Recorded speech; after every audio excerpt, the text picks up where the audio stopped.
The male gonad are the testes. The outer covering of the gonad is called the scrotum.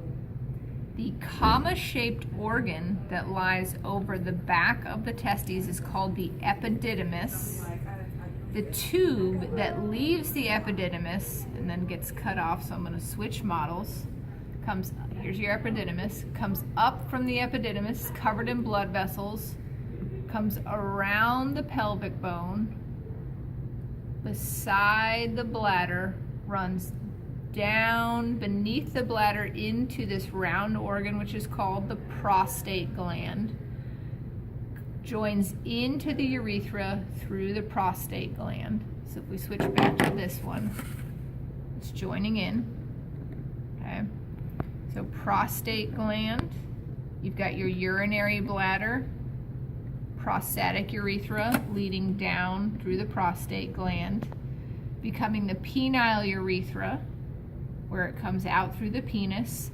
The penis has two types of erectile tissue. The anterior-most erectile tissue is called corpus cavernosa, which is a lighter blue with big caverns in it. Then the darker bluish purple surrounding the urethra going all the way out into the glans penis is called corpus spongiosa or spongiosum, depending if you want singular or plural. The accessory sex glands are the prostate gland. This is the inside view. We can also look at the outside. Then you've got seminal vesicles, which sit just below ductus deferens. And there's also a view of the seminal vesicles on this model. Looks like the deflated balloon. That's also seminal vesicles. And then this is the only model that has the bulbourethral gland.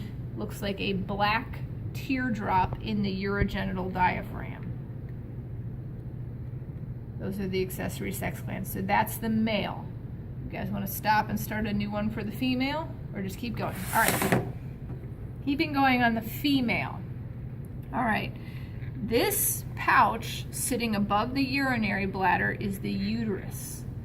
As we move posterior towards the rectum, we see a large circular wall of muscle that on this model just looks like two big bumps.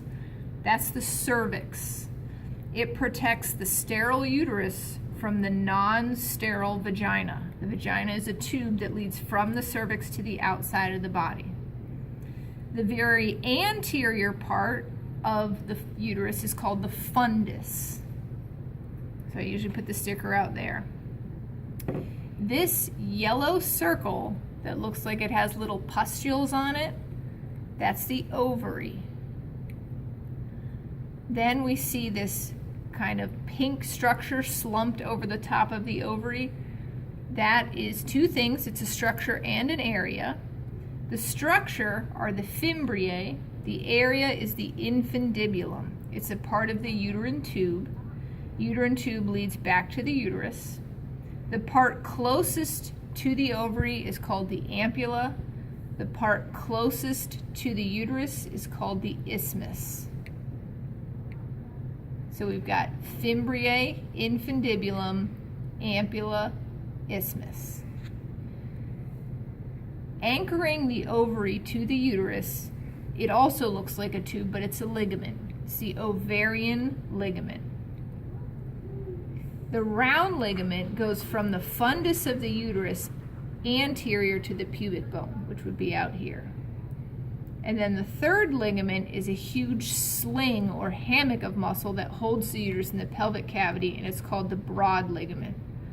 So in order from anterior to posterior, front to back, you've got the round ligament, you've got the uterine tube with all of its areas, you've got the ovarian ligament, and then behind that is the broad ligament.